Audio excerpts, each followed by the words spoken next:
Selamat datang kembali di acara sesi kita yaitu Jugala Talks. Kita hari ini kedatangan seorang tamu yang spesial sekali ya. Iya banget. Dari jauh-jauh datang ke Bandung. Kita bisa ngobrol langsung dari Norwegia. Oke. Kita panggilnya apa nih? Mr. Patrick atau Kang Patrick? Om Patrick ya. Oke, jadi teman-teman di sini kita akan nanya-nanya langsung nih kepada Om Patrick tentang kenapa dia bisa ada di Bandung, kenapa dia bisa mengenal juga lebih lanjut. Oke, sebelumnya mungkin perkenalan dulu kali ya dari Om Patrick. Silahkan perkenalkan namanya. What did you say now? Tell your name Okay. and who you are. Where are Okay. you from? Yeah. Nama saya Patrick. Saya dari Norway, Oslo, Norway. Saya orang musisi, main suling. Oh, okay. Yeah. That's great. Saya ke sini pertama kali 93. 93. Jadi udah lama di sini. Oh, Sering ke sini. okay. Yeah. Jadi, what makes you so interested to Jugala? How can you know? How can I know? I did not know first time. I came to learn flute music because I'm a flutist. So I came to learn Suling Sunda. I did not know anybody here. I just asking who should I talk to for learning music, and everybody pointed to Jugala. Oh, see. So I came with Becak to Jugala Becak. Becak. And knocked on the door, and Temir opened the door, and that's almost 30 years ago, and I have been now more than 5 years, more than 50 times to Bandung, learning the flute with Mr. Ismet. Mr. Ismet. Yeah. Yeah, I know. Because Gugum invited me to come and to work here. So he introduced me to Ismet. He introduced me to the whole Jugala collective, to many composers, dancers, choreographers. And I worked many times with his performances, with Ibu Uis also, doing concerts. And I don't know, the music interests me as a flutist, so You are enjoying this traditional art. I like combining traditional art with modern music because I'm more a jazz electronic musician in my country, Okay. and I like combining the traditional with the modern. I do the same in my country with traditional music. They're combining with electronics and improvising in jazz. But something special about Bandung, the music here, the culture here, the gamelan music. I don't know why, but I have to work with it. Just match on you. Yes, I have to work Melody it. and the rhythm, like something like that. Because gamelan, Sunda gamelan, Yes. and Central Java is so different, many different. Yes, it's true. Yeah. But it's something with the Bandung style or the Sundanese style which touches me very strongly. The Central Javanese is maybe much softer than the Bandung style, and there's something with the dynamics, which is the gamelan has with the kendang. Because kendang. It's very powerful and it's very special, that style. So, and of course, the flute music. It's very, very beautiful. And as a flutist, I want to learn about flute music, and the Bandung style, the Sunda style, was something that touched me. So, yes, I'm still here. Yeah. What kind of arts, like, have you learned Cianjuran or Jaipongan Kuningan or wayang or what? With Ismet, I studied Cianjuran, the Gung style, primarily starting with that. Sometimes Kuningan also. Yes, I mean different styles. But like I said earlier in the other interview, my intention was I did not want to become a clever Sundanese suling player, because we have so many clever Sundanese music players here. You don't need me for that. You just combine it. For me, it was important for combining and learning, so I can combine it with my style. And so hopefully I can develop as a musician. You know? So that was my intention. So yeah. That would be great. So incredible. It's you know, there's so much fantastic art out in the world. You know, it's so much beautiful things. So in the end, you have to choose. You know, because you cannot do everything, because there's so much fantastic work going on. Yeah. So for me, I chose to stay here to work, to concentrate, to focus on the music here, and that's why I have been here. To do the most. Yes, this is like I want to focus on this. I want to concentrate on this style of music and how to combine it with my style of music. Okay. See. How many times you have collaborated with Papi, Gugum? Or Jugala. I don't know. Ready to, oh. I don't know anymore because so many times. The first thing that happened to me 2 weeks after I came to Bandung for the first time, Gugum invited me to come with the whole Jugala collective to Sumatra, to Palembang, to join with their concert. That was only after 2 weeks. Concert or festival? No, it was concert. Concert. 2 concerts in Palembang. And for me it was like adventure, Yeah. because I was much younger than now. Yeah. So it was just incredible to be invited, you know, going in a big bus full of musicians, dancers, driving through Indonesia, going up to Sumatra. But it also shows the openness of Gugum, you know, how he's very open in his concept of what is art. Yes. Yeah. Okay, so what do you think about Papi Gugum? Open. Fantastic artist, number one, a good friend also, and a very important person for the culture of Indonesia. Yes, he became like family for me. He and Ibu Uis and the whole Jugala here became like family. And you know, working with music, suddenly it happens certain things. You know, I got married in Bandung. Yeah. That's also what happens when you work with Sundanese music. You know, and Ibu Uis was my mother in the marriage. I see. Pa Ismet was my father. So I mean, it's like they embraced me and I embraced them. If you understand what I mean. Yeah. So they become part of my family and I become part of their family. And that's also it's in here.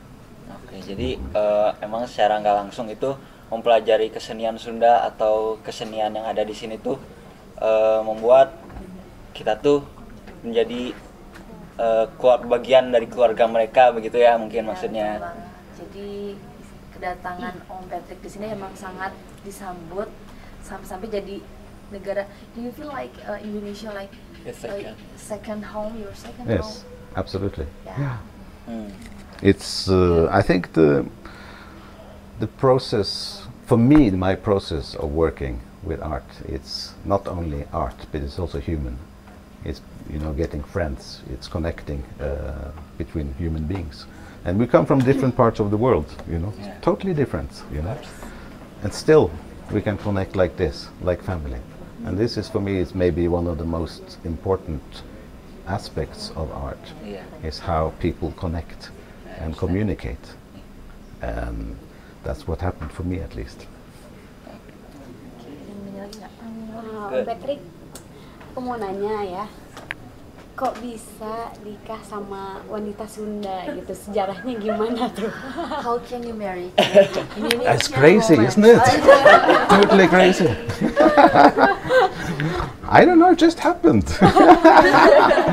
No, it didn't just happen because my wife is dancer.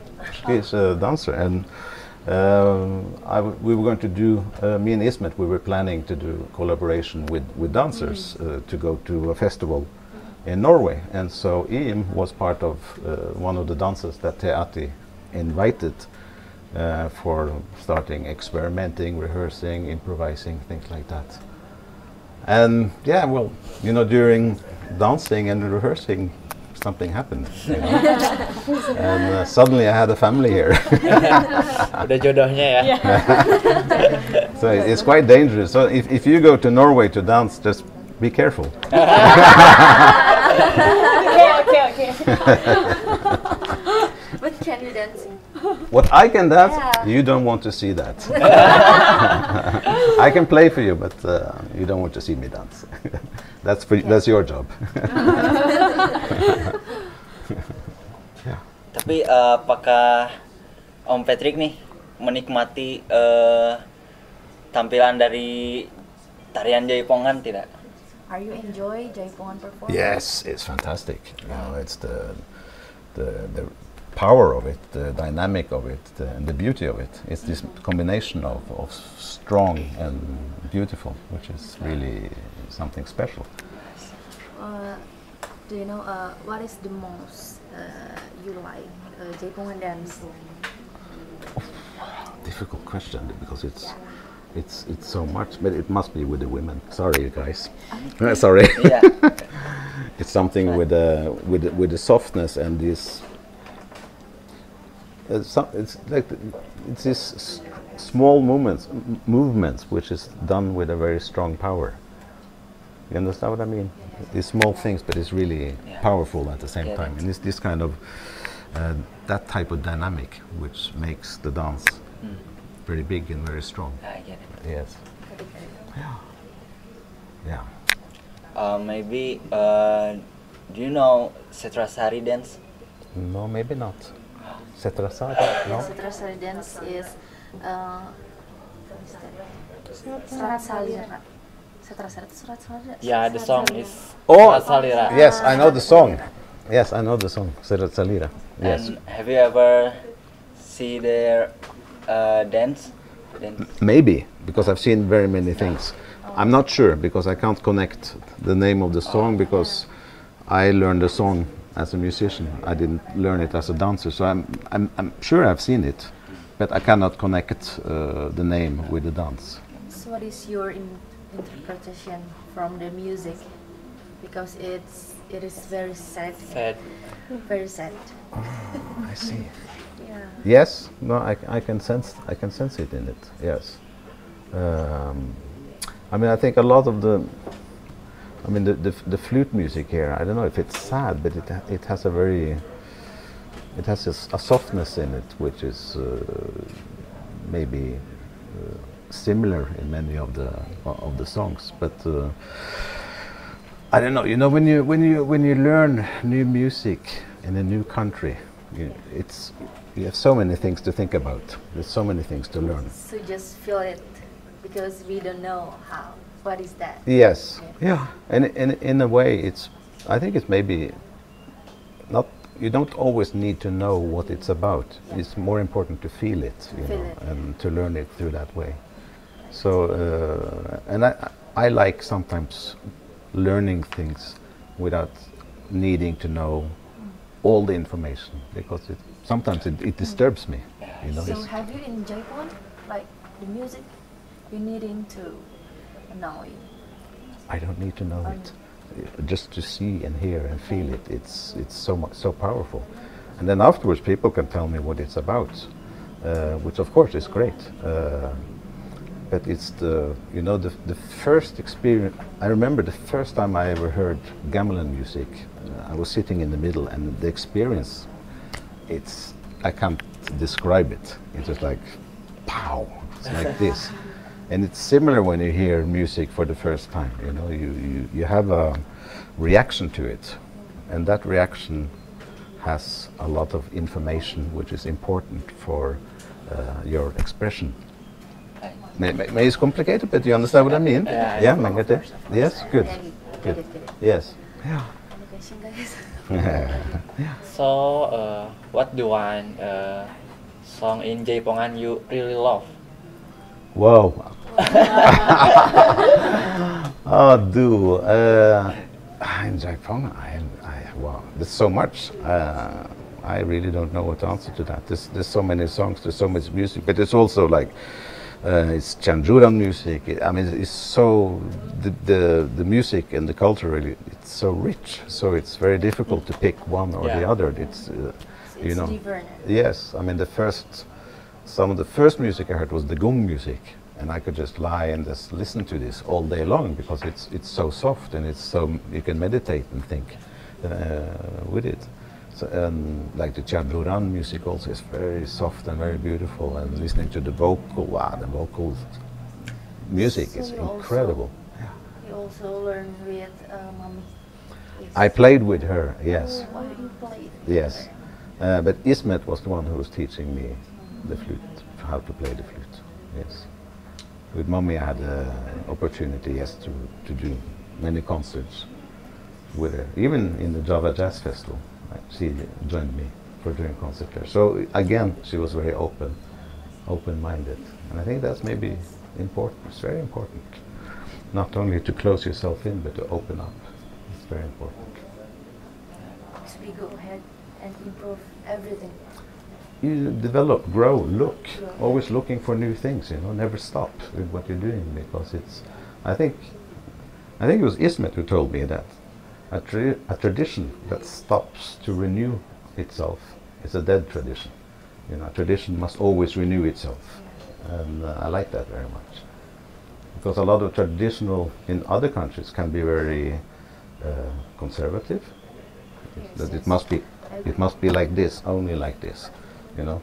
But it doesn't grow. It doesn't go anywhere, and it's to find a balance of what needs to be conserved, what's important to keep, but also how it can develop and go. Both is very important. It's super important, yes.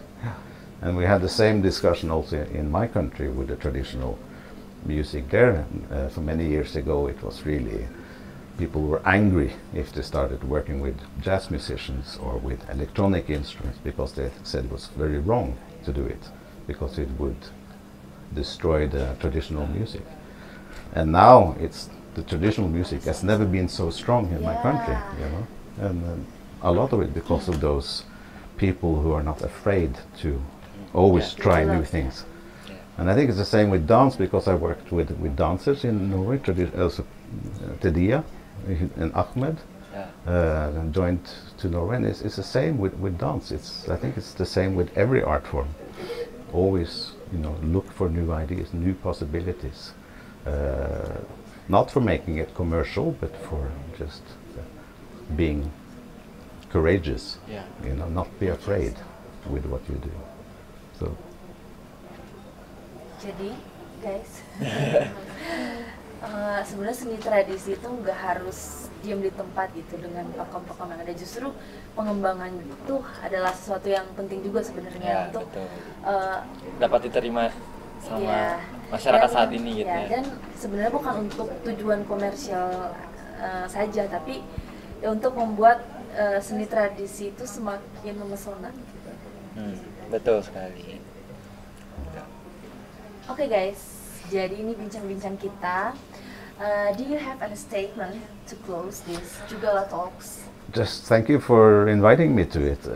It's great talking to you guys, and I hope I will see you many times, and maybe we will work together sometimes too. And you know, just don't give up. Just keep on. It's fantastic work. It's beautiful. So thank you.